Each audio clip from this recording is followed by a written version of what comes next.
Valeria, welcome to Stories in AI. How are you today? Oh, thank you, Ganesh. Thank you so much for inviting me. We know it's been like a long time when we talk about it, kind of recording it, having conversations. I'm super excited. I'm great and I'm full of energy. Just want to share all of my thoughts and experience with you and the audience. That is so awesome. I can't wait to actually get started. With or without the recording, I always know we always have a great conversation. So this is just a bonus of having to be able to share it with the viewers, right? So why don't we get right to it, Valeria? Start with your personal story. And, how did you get into AI? Tell us about your life experience and how you got where you did. Okay. All right, so I give you a bit of kind of background information and a bit of like childhood story as well, so all in one combination. Well, I've got two main aspects in my life. Like I call myself a pracademic, as the person who is actually a subject matter expert and also at the same time an academic as well.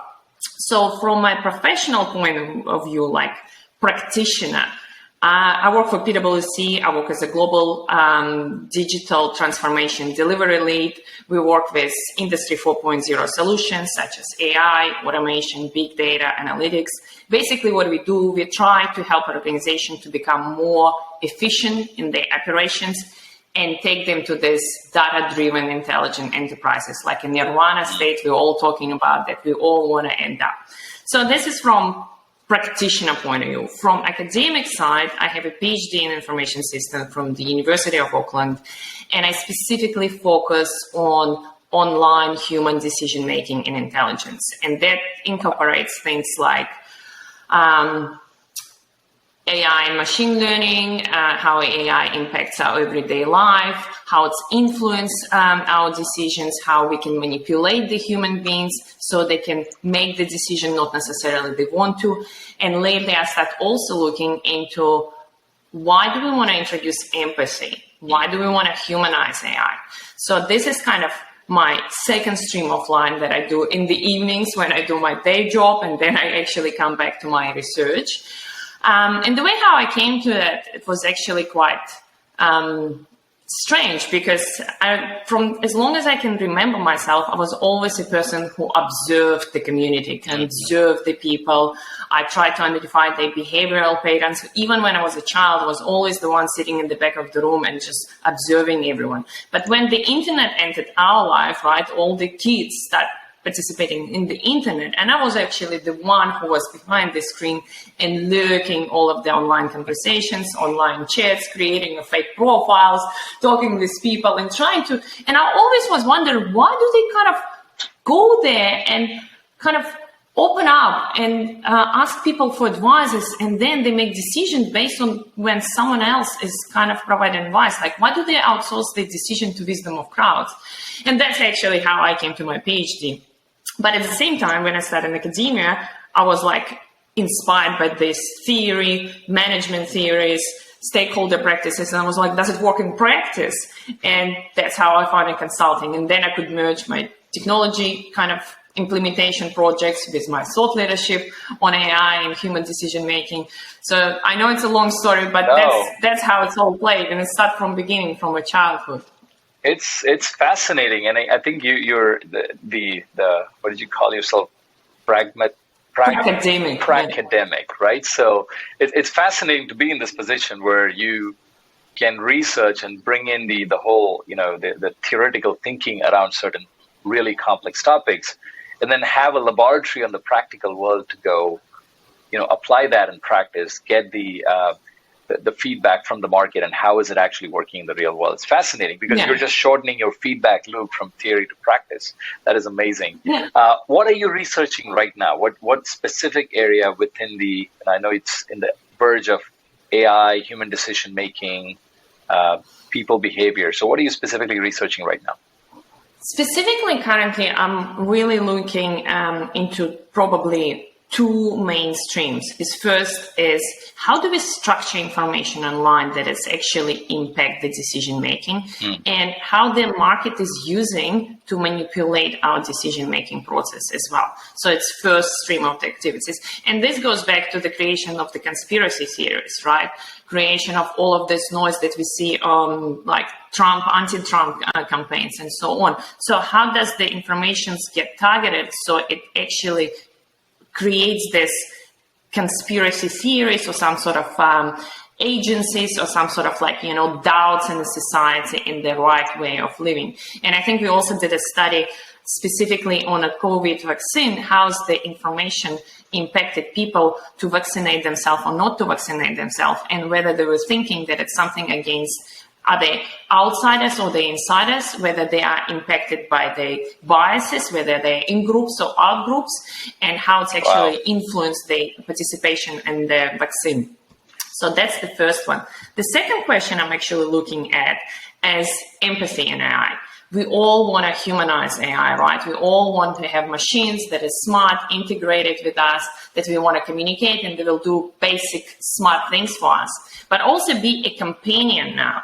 But the thing is, we all talk about the empathy, that we want our machines to be kind and nice and sweet. So we want them to be compliant. But at the same time, we want to be them humanized. But when we talk about the humanization, there are so many emotions involved in humanization, and it's anger, it's jealousy, it's envy, it's frustration, it's spontaneity, right? So I think society is also confused. We're asking the good from the machines, but we don't think that machines are not necessarily going to deliver this good to us, because if we want them to be humanized, we need to introduce different emotions as well. So that's another kind of theoretical area that I'm going in and thinking about it. And I've got a couple of media publications in terms of the main questions. Shall we or shall we not? Do we want a companion who is smart and can challenge us, or we want just someone that will comply to our rules?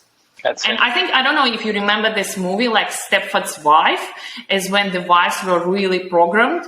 So the thing is, they were perfect wives, but they couldn't actually deliver love and care. Yeah. No, it's actually interesting. You're making both of them are very interesting areas, right? One is the misinformation campaign. Like, if I understand that right, you're looking for patterns in the way the information is organized that'll lead to behaviors like conspiracy spreading or understanding and consuming misinformation and stuff, to see how you can combat that epidemic, right, that's happening. On the other hand, the second thing about humanizing machines, you're also you're making an assumption that we will want to have a choice between, do we humanize the machine interactions, or do we just look at it as a non-living thing with intelligence that is going to be an intelligent assistant, not an emotional assistant, just an intelligent assistant, right? But I'm also going to think, my prediction or premonition is further down the line, we may not have a choice, right? It'll be a combination of the two. Like I had this gentleman on the show, and we haven't launched this episode yet, called Mark Rolson. I can connect you with Mark. He's an awesome guy. He's the founder of Argo Design. And he's been on the verge of human interactions and interfaces with technology all his life. And he talks about this concept. We've talked about this for years. Like, Mark and I used to be business partners before, worked together on several projects. And he talks about this notion of a meta-me, wherein you have an extension of yourself through the digital identities and interactions. And there is this whole metaverse movement that is happening right now, where people are living their entire universe. There's a parallel universe of your life online right now. Today it's very integrated, right? I mean, we just use the digital platform as an extension of our lives. Like, more than anybody, it's the whole notion that an entirely digital experience, an entirely digital universe may prompt us, and is already prompting us, to create different identities, to live differently, 100%. Right? And then, so you add intelligence to it, and it's like, one is, I know we started talking about human-machine interactions, but imagine having even the ability to take your individual personality and creating an avatar for it, for just the digital interactions, complete with your emotions and anger and everything. It's still an intelligent assistant, but it gives it truly is an extension of you beyond just, clicking approval buttons for you, right? So there's so many things to unpack there. There are so many things, and there are also problems like the current issues that are happening. The older people are requiring companionship. The younger people are also requiring the companionship. We are still the old kind of school that we in the middle, we kind of still socializing a lot. But those younger people, they require companionship. But they want also, they've got a preferred categories of companionship, right? You look at online dating apps, right? You've got the categories. And who are you choosing actually? It's not like you're choosing someone completely opposite. No, that doesn't work this way. You're selecting people with exactly the same biases as you are. Opposite do not attract. We want people who confirms our biases. So what does it mean? The challenge is not coming to us anymore, right? So we're becoming compliant. So machines is not possible to challenge us, and the technology that we create is not challenging us either. So we don't grow. Whereas in the social aspects, right? I meet with you, you can give me different perspective, and I can open my mind. So that's what's happening with the younger generation, because they start lacking the social interaction and they're focusing on specific categories. They want compliance. And the older people, right, they're getting lonelier. They're getting lonelier younger now, and it's harder for them to find a companion, right? So they also start interacting with machines, with a different type of machines, whether it's OIT, whether it's a nursing assistant, and so on, because, it's someone reading them their backstory. But that's like a soft tool, but it doesn't challenge them. It doesn't make them grow.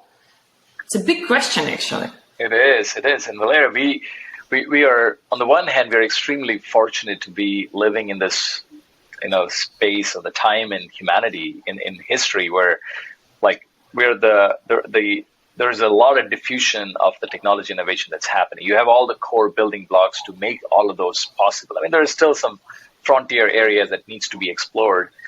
So on the other hand, there is also like the practical scenario or the practical state of the market where things are and all these different technologies are. So let me flip this question to you from a different perspective, saying you've been in AI and automation, working with several clients in your day job, right? Working across different projects and so forth. What do you see in the market today? I mean, how much of all the AI work that's happening, is it real? How much of it is hype? And what is working, what is not working? So I think the first statement I will make, that we should be realistic, that enterprise innovation is not progressing with the same speed as the customer innovation. It's completely different things, right? With enterprises, you've got much heavier infrastructure, you've got traditional processes in place, you've got people, you've got processes inefficiency. It's much harder and it's much more expensive.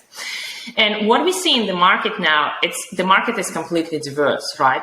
Some of the people who basically back in 2015, where the automation picked up and everyone was just like putting the bots into the operational processes, when those organizations actually picked up on that, they are probably the pioneers that going on this AI journey. And they start actually asking a bit different type of questions. They are actually the one who start asking about ethical AI, right?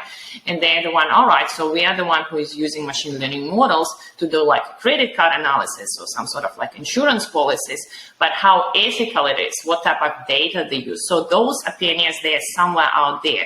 And they're also the ones who start caring about the human workforce, right? They start analyzing that innovation comes not only from bottom up, it's not only stakeholders buy in. Yes, it's essential, but innovation also comes from bottom up, right? Yep.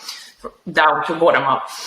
So they start investing in their people, in taking them to the journey, and bring this awareness and transparency. So that's the first thing. That's the one that probably kicked off couple of years ago, 6 years ago. But however, the majority are still is actually at the foundational stages. They're trying some of the small POCs. They see the benefits on the incremental benefits on the small business processes. And they just scared to progress further. And the reason behind it, investment is high in technology. Even we think that technology is available, right? We've got everything. We've got cloud infrastructure now. We've got out-of-the-shelf solution. It seems to be cheaper. So what's the problem? Just come and pick it up. But actually, no, it's easy come to pick it up, but you cannot make it as part of the tunnel, right? No matter what, all of the AI, it's another technology project. It's got people, processes, and technology, right? Technology we can probably fix with money and investment and infrastructure, but what do we do with the other two? So there are lots of kind of coordination happening on, lots of people learning from mistakes, and it's not easy to pick it up. No, it's actually interesting you say that, and it's a couple of good points you made around one, AI is just another technology, right? And technology in itself doesn't solve. I love how you started off with saying enterprise innovation doesn't really progress at the same speed as customer innovation, right? And it's very true. And part of that is the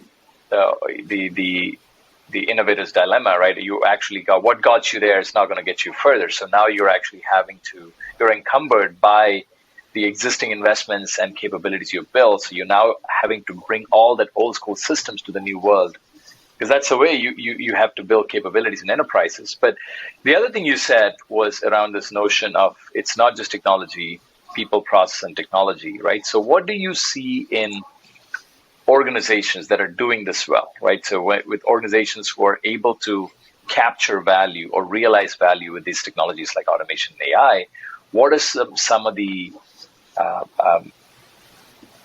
trends, or what are some of the best practices that you see there? I think the best practices is definitely, most of them start with some sort of proof of concept, some sort of like first automation, a bit of machine learning models, applying NLP, OCR, but then they actually realize that they need to set up the right foundation. And when I talk about the right foundation, it's the right operating model. And what is incorporates in the right operating model is the clear workforce transformation strategy. Is actually when they look how they're going to bring, what type of employees are going to actually manage and operate this innovation, right? It's going to be citizen users, for example. It's usually divided by 3 components categories: citizen users, citizen developers, and data scientists, right? We need those first layer of citizen users, the one who's aware what is AI, how it operates, so they can actually get the benefit out of that.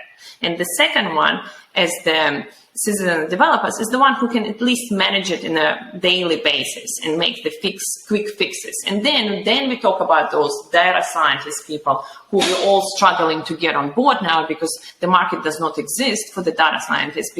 I mean, like, they exist, but they're getting so expensive, and it's a shortage of them. But the reason why it's a shortage of them is because we don't have the basic covered. We're using data scientists to do the basic stuff, to operate the machine learning models, to operate the automation, and actually manage the small things, not like using them for building it properly.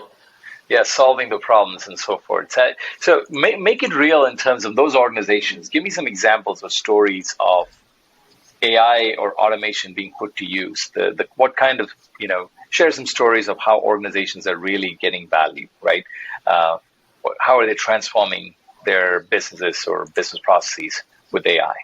Yeah, when we start with, from my perspective, right, I can see lots of changes in operational processes, whether it is supply chain, HR, when the people start with just a basic automation in the initial stages, and then they progress more with AI and machine learning, where they can actually start that AI is helping them to make more autonomous decisions by the filtering the data, by the filtering the different kind of collecting the different types of information. But I also see that AI is impacting the industry like healthcare, and it's impacting it for real good, because it can help them it can not only help to save money, right, from operation, but it can help to save lives, reduce time from the doctors spending on the basic activities. And one of the examples, and I think it's really relevant now, is how do we do the clinical trials for the new drugs? And in this case, we all know how expensive it is. And usually it takes 5 to 10 years, right, to take a drug to the market so it can be used.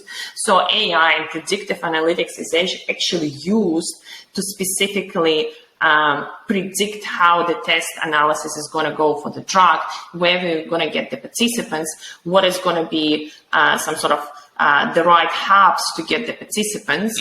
So then by doing this, we can speed up the trial and testing, and then the people can actually focus on more kind of analyzing the test results, providing the information on more essential activities, rather than to go around, collect the data about the participants, whether they live, how much money it's going to cost. When we use can actually machine learning and predictive analytics to get this information for us. I think this is the first example, and it's been used, and now it's been more common to see in healthcare and pharma industry to use that. Another thing is quite a simple one, and we've been using it for quite some time. I mean, in our regular daily life is a nudge mechanism, right? Nudge mechanism is kind of like a text messages that are getting sent to us from a different providers. But specifically in healthcare and insurance, again, this is used to prevent the readmission rate.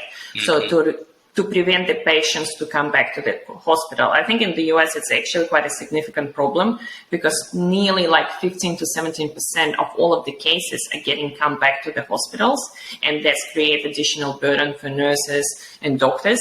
So what they're doing now is they're putting patients on some sort of a tracking tools, right?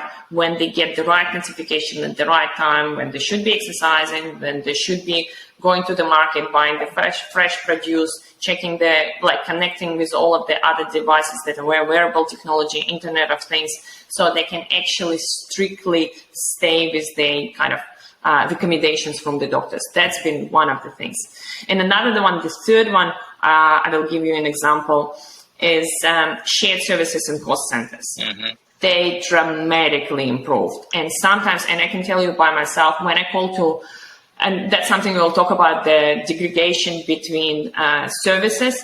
When I call to my personal, just recently, I was just talking through the chat with a Tesla, trying to understand what's happening with my order, and I could not recognize whether it was a chatbot or was a human being, because the answers were perfect, and at the same time, I felt like they could navigate my mood and changes in my mood, and I actually was clueless whether it was a human being or not. So those technology, they shared services, call centers, right?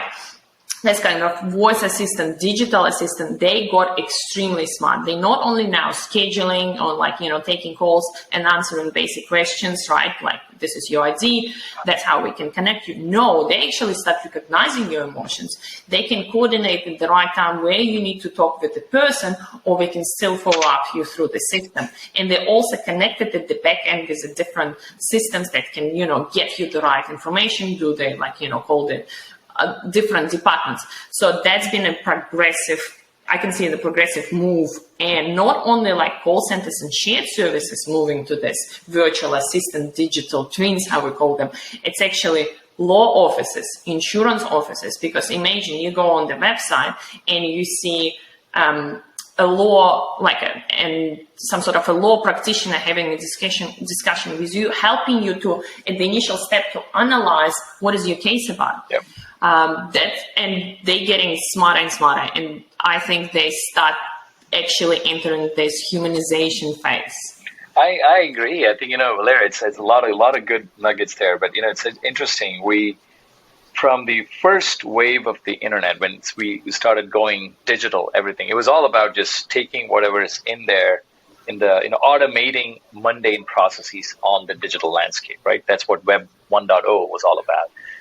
Now with the current wave of it, we are now trying to add a little bit more of the context or the human intelligence aspect into those transactions and stuff. And some of these examples, like you said, like the simple mechanisms like nudging, right? That's such a human tendency to do. It's not meant for, but it's a great way to automate an intelligence system to tell you what to do or give you a little nudge. It's like tap you on the shoulder and say, hey, don't, just sleep another, your 10 o'clock meeting got, canceled or rescheduled. Take another half an hour more. You need to sleep. I looked at your schedule the last 2 weeks and you've been sleeping about 6 hours and 20 minutes. You can do another 30 minutes more, right? So those kind of nudges, recommendations, it's huge. Digital assistant, I think, you took the Tesla example. I was talking to, Bajaj Allianz is one of the largest health insurers in Asia. And I had their president on the show the other day, and he was talking about they had to really fastly grow up during COVID-19 and 2020. And with all the insurance claims processing, especially with healthcare insurance, they had to really figure out a way to scale there. Everybody, went remote. So he called it was an unplanned user acceptance test that happened. They were planning for this thing, but then an unplanned UAD happened. They have to now just drop everything and go make it work.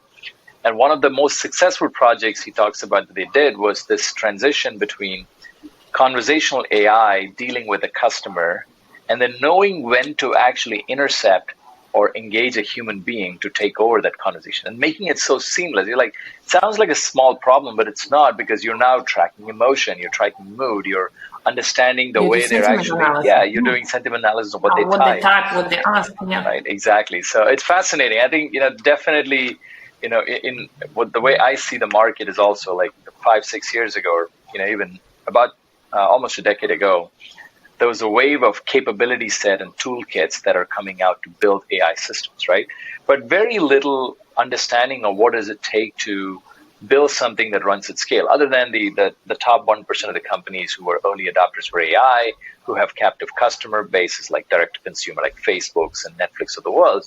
Very few organizations 5-6 years ago were able to really capture the essence of these powerful technologies and put it into practical application that really is driving a big difference. I think we are in the space right now, in the time in the industry with AI, where it's all about diffusion of innovation from now on, right? So it's like the building blocks are built, and it's now you understand the nuances about how do I build that into a process? How do I make the human interaction pattern better, and so forth? It's just fascinating. It's exciting just to hear you. Yeah, and it's also now we, as you know, I'm also talking about the industry 5.0 because I'm a big advocate, and I'm thinking we are already there, because I'm thinking about the mass customization, especially from the customer perspective, right?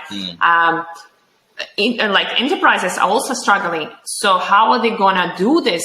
The clients keep demanding mass personalization, right? They want to personalize services because they know they're available, because they know it's possible, because of all other examples. So how the enterprises are going to progress with it, because they still need to be bulk production, but this bulk production should be also customized. So it's a big challenge. So, take me through a little bit more on what is Industry 5.0? How do you define it? How is it different from 4.0? And then give me a little bit of history there. So I think Industry 5.0 is, once again, it's focusing more on integrating the machines and the human beings together. So then we can have like a second replica of us. But it's really translating a lot into industry, specifically from manufacturing perspective and production perspective, where we've got a high volume of produce, right? But this high volume of produce should be specifically focused on each customer, right? So each service we provide, it should be more personalized, right? But at the same time, how are we going to tackle that when we've got, for example, we have to produce the shirts for 20,000 people, but each of these shirts is going to be different color, different size, and et cetera, et cetera. So that's what we're talking about, Industry 5.0, that when we have to merge within the machine, and then we will be able to select what type of services we want, what type of AI digital assistance we want, so we can actually be more efficient and effective. So we can outsource some of our activities, daily routine, like scheduling, coordination, and stuff like that, to our digital twins. Understood. So Industry 4.0 was all about just driving efficiency and automation, right? And Industry 5.0 is bringing more context and meaning to it, like personalization, as you talked about. It's fascinating. I think we're staying in this space where, like, now, I think we arrived at this same two different ways, but the automation, the building blocks to how do you automate tasks and narrow tasks has already happened. Now it's integrating that into real life, real world. I mean, in real life now, yeah. Last week, So obviously we will need different set of technology in terms of the computing power, then like the volume of data is going to expedite, right? Because there will be more data points to read through and get the analysis and kind of coordinate between them and provide the recommendations. But we all aiming to that. I love it. I actually, so last week, I don't know whether you saw the Tesla AI Day webcast, right? That was pretty amazing. Yeah. It was a great story on like on it. I took a lot of abstractive learning out of it in terms of, how can you apply it to the rest of us who are in AI but not at Tesla, right? And the 5 points, I actually wrote a small blog about it last night. Just quick note on it, but it was like AI's benefit compound. So getting in early, it's going to be a huge benefit over time, because the architecture you put in place, the data you collect, the machines interacting in real world makes a huge difference, and that the value compounds over time. The second thing was very clear is AI is, in real life, in real world, in their case at Tesla, it was the autopilot and full self-driving. Is very hard. AI in production is very hard than just building models and deploying it in test scenarios, right? And the expensive too, right? And it's expensive too. But the thing I took away there was actually, look, you have to get really creative on how do you solve real problems. Back to your point on integrating into real life and real life scenarios beyond just the technology aspect is a big part of that particular problem, right? Of course, the third thing I saw was, data is everything. So I was fascinated by how they built an auto labeling system and the simulation environment to just generate data to train their neural nets to perform better. That was just fascinating. And not a lot of companies have the ability to do that, but then it just showcased that data is probably most critical. And then the investment in hardware and how you have to really continue to drive the vertical integration into the hardware stack was actually pretty cool. And my favorite learning out of that exercise, out of that show, was it's all about showmanship. So storytelling is effective, and it's important in AI, right? Otherwise, it's just boring math. Over time, yes. That's the thing. And, they might be out of everything what they show, who knows what is actually can be in practice and can be, put out there, maybe 5%, but the way how they presented it. And that's actually a gap, right? So us customers, we see it out there, we can see Tesla and what Tesla is doing. And then we go to the local branch in the bank, and then what? We still retrieve the cash. So there is a gap. There is a huge gap of expectation. And that's what's happening with organizations. They come with this, they come to anyone and say, hey, put AI in place, and they've got massive expectation that it's going to change the world. It's going to make the autonomous, unbiased decisions for them. And so they can focus on all efficient activities. Yeah. But actually, it's not that easy. It's the entire process. It takes some time, right, to run the POC, to put the right infrastructure in place, to upskill the people, then to make these people to manage that, and then based on this, start building additional, more innovative technology. So that's what I'm saying. Let's put our expectations aside, what we see in the consumer world, and let's focus on the business value, and let's just go step by step. It's fascinating. One of the other topics that is gaining a lot of steam, at least in the public dialogue circles, is the notion of ethics in AI. When you have automated and semi-automated decision system making decisions for humans that affect human beings, how do you codify the core ethics of the organization, of just global good ethics in those decisions, remove bias and so forth? So what are your thoughts on that? Ethical AI, trusted AI, what do you see? It's a huge topic, and you open LinkedIn and the only articles you see about the ethical AI and what AI did wrong. So the first thing is the subject of ethics. It's extremely contextual, right? What is ethical to you might be completely not ethical to me, and vice versa, right? So that's why there is a battle. But then the second thing is, I think what most of us are missing in overall is education and awareness. We don't understand what is AI. We don't know when we're interacting with AI, right? We don't know what type of recommendation and how those recommendations from Amazon were based. So we actually take this recommendation. So awareness and education is the first thing that is missing. And unfortunately, the tech giants, the one that you mentioned, and all of the big unicorns who can afford investment, such a high investment in AI, they're not necessarily giving us enough information or background or upskilling us. Or it's actually, I can't say we shouldn't be waiting for them to upskill us, right? We should be upskilling ourselves, and we should be smart enough. But there are now the concept of invisible AI. Sometimes we don't know that we interacted with our AI, right? Do you actually think that you take every time an Amazon purchase that it's AI sitting somewhere in the back and tracking your data and then filtering somehow, and then it provides you a recommendation system, the recommendation? No, you don't think about it. The same as all of the surveillance cameras and sort of security systems. We don't think about it, but I think we are entitled to think about it. That's the first thing. And that's the one so we can have a choice, right? And choice is really important, how we use AI and how ethically we can use for ourselves. That's from a personal perspective. From an organizational perspective, and the one who is actually already, as I mentioned, on the journey, right? They are asking those questions. And usually what they're trying to do, they're trying to incorporate ethics into their governance and compliance processes. Because ethics is just extension of quality. We produce a product, right? So we should be categorizing the product based on its quality factors. So ethics is becoming the quality indicator. So that's why there are ethical governance boards that are being introduced, and then governance and compliance business units, business function within the organization who actually start vetting these machine learning models. And vetting and putting the right mechanism in place for designers, developers, testers, and also the users, right? And then post-analysis. Another thing that lots of kind of designers, developers forget about it is we build the tool, off you go. But the problem is machine learning and AI, right? It needs continuous update of the data. The data needs to be changed, it needs to be managed, it needs to be monitored, the model needs to be tweaked. So that's another post-development ethical concern.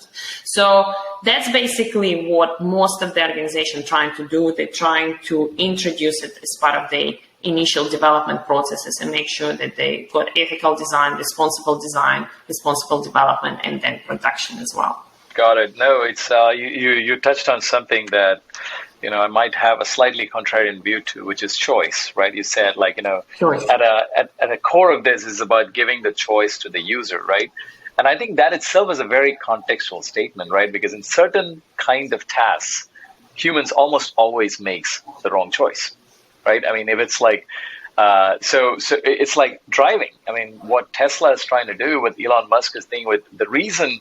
It's like, look, humans get tired, we fall asleep behind the wheel, we get distracted, we check our phones, we do all those things than just, looking at the data and driving forward, right? We're constantly multitasking. So the right answer for that is like, hey, that's a perfect case where I don't want to give you a choice. It just drives itself. Just sit there and it drives because it's for the better of the global good. It's for better for everybody if humans stop driving, right? I mean, that's why planes are all running on autopilot. Right, all airplanes today are almost 100% are on autopilot because people make mistakes. Pilot makes mistakes. You may be the best pilot in the world, but you'll check you hear a ding and the dopamine rises in your head, and you're going to look at the notification. And so the notion of choice is, I know it's a loaded topic. It's not as overly simplified as I'm probably making it sound, but the notion of choice should also have, a filter on saying, is this the choice that you're making? If you make that choice, are you going to, not comply? Just, right? Are you going to comply or something like that? Right? I mean, it's a slippery slope, right? Because the entire country we live in, it's built on individual rights and sovereignty and so forth. So, and here we're touching on this kind of aspect of who is the elephant in the room, right? Yeah. Who is actually designing it and who is controlling it, so we can have a choice or we cannot have a choice, and what type of choice. And I totally agree that if we make a choice, we should comply to this choice, right? And we should say, yeah, I made the choice, or machine made a choice for me, but I want to know how the machine made a choice for me as well. But the question is like, how are they getting designed? Who is controlling it? What type of ethical principle are going to put in place? As a big question, we don't know the answer. What is the final strategy to that? What is the final result? I agree. No, this has been fascinating, Valeria. Tell me, bring it home for me. Give me quick 3 pieces of advice for business leaders, CEOs, CIOs, chief AI officers, data engineers, data scientists, and folks who are looking at scaling their organization's journey with machine learning and data products. Give me some quick advice for them. I think one of the things is for anyone, even just in the personal life settings as well, is the flexible mindset. I think one of the most important things is, in any case, your opinion might be proven wrong and your opinion might be proven right. So there is no need to stuck into it, and you can actually sometimes back off, because it's not about the betraying the values. It's actually thinking about it, what is more impactful, what is better, and remove your biases. That's one of the most important things. The reason why we are not progressing with innovation much is because we have so much assumptions, we have so much biases, and this is probably one of the first steps. Be flexible, be open to change your opinion, because there is nothing wrong with that. So it's not going to break you, but it's actually probably will make a chance to make some sort of change in life and so on, and in the business. That's first thing. The second thing I want to address is probably time has passed when we have to make decisions based on our experience. Our experience might not be longer valuable anymore. We have to think about it. Like 10 years ago, obviously it was essential, but now we can realize that the term of experience, it's getting shorter now. Experience 5 years ago is no longer applicable, right? To nowadays. So that's why we shouldn't be isolating our individual leadership decision making from the machine decision making as well. It should be all going in parallel together, not separate. That's why machines will be making better decisions if we will be assisting them, right? And if we will be combining our cognitive functions together with them. And the same as the leadership decision making will be much better if we introduce autonomous, unbiased processes that will help us to be much more clear in the kind of the leadership path forward. And then focus, and of course we need to focus, which is more machines still cannot kind of tackle, is more the human side, and the focus on how we will transform the human side of the organization, of the operations, and so on. No, it's amazing you called that out, Valeria, and so such a provocative thought there that you said, like, our experience is no longer as valid as it used to be. And I'm sure you probably. Yeah, I don't want to downgrade everyone experienced leadership in the industry. No, don't get me wrong. But take COVID, right? Like, we never experienced that before, and even all of the retail companies, they didn't have an experience in that, so they couldn't take the data, they couldn't find the market analysis. Yeah. So it's fascinating. Like, on the one hand, and that's really fascinating for me when I think about it. Like, on one hand, if you remember, you probably have read Daniel Kahneman's the System 1, that Thinking Fast and Slow, the System 1, System 2, his seminal research, right?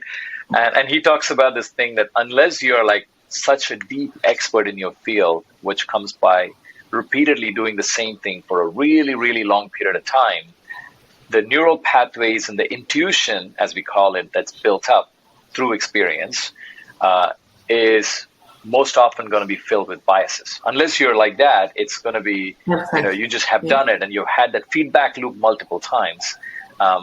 Your System 1 is always going to be driven by biases and intuition and things like that are mostly and often wrong, right? That's what he says. And then System 2 is the more slow system, which is processing through the data that's input.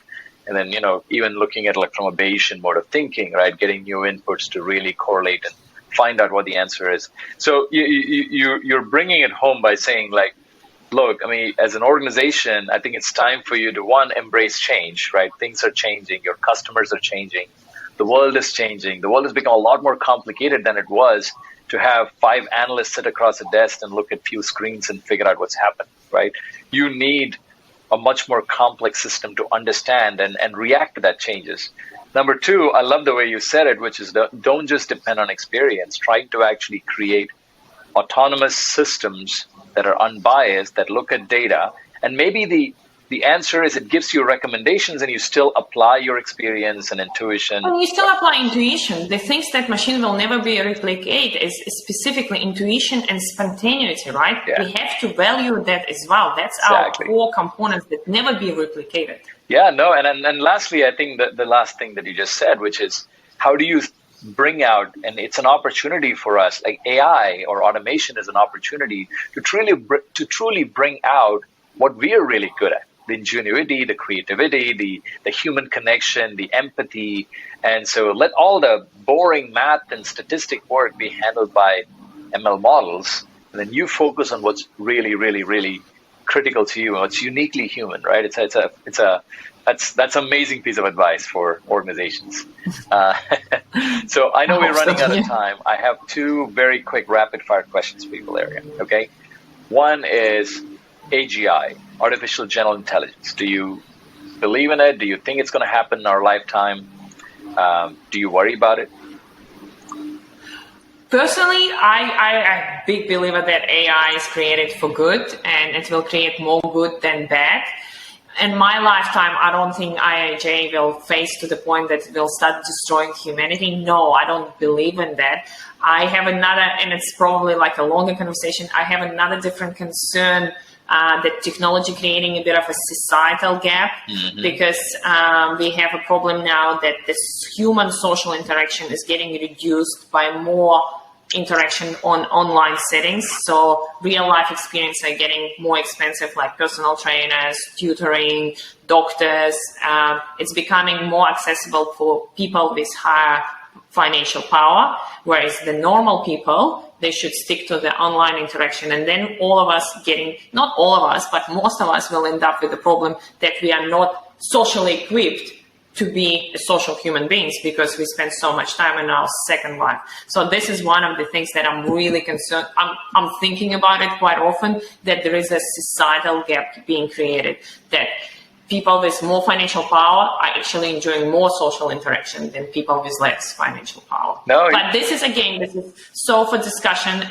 It's not one side of the story, and I will be able to take any other point of view. So I know it's controversial. No, it's actually I have a very similar thesis around technology-induced economical disparity, right? And people who are able to harness the power of these technologies, and especially the traditional technologies, anything like, we saw the Tesla AI Day and we talked about it. Imagine that infrastructure to be for any small businesses. It's not going to be possible for them to put together that infrastructure to do an autonomous business process to do it, right? So, and same thing for society, as you said, like because people who got onto the technology wagon early on and are investing in there, they get more financially, empowered. So that causes the disparity again. So I think this whole notion of technology-induced economic disparity is a real thing, and it's like I call it the 1% problem. Like the AI has a 1% problem where 1% of the companies have all the benefits, all the talent, all the infrastructure to pull things off, and 84% of the small businesses in 2020 almost ran out of business. Right? So it's just the disparity is very clear. And we're removing, like for example, a school system right now. Everyone is going online, but why people with higher financial power, they can actually afford having real teachers. So that's definitely, I'd love to, at some point we want to explore that topic a little bit more. We'll come back to this one. This one is big. I agree. So Valeria, what is one personal practice that you employ, daily practice or something that gives you an edge? I think it's a simple 3C life mantra, right? It's choice, chance, and a change. You must make a choice to make any change in your life. That is awesome. How can viewers and listeners get in touch with you, Valeria? And the choice also should be we should have a choice on what type of AI we can select and use in our lives. So that's the most important aspect. I love connecting with people. I love networking with the people. So any LinkedIn message request, because most of my ideas actually came from people outside of the network. So I could talk, collaborate, think about it. This is societal aspect, the human of AI, even from organizational digital transformation perspective. So LinkedIn or my email address is the best one. It's easy. Awesome. Happy to respond to everyone. That is awesome. I will put your contact details in the show notes. Valeria, this was fascinating. Great discussion. Thank you for taking the time.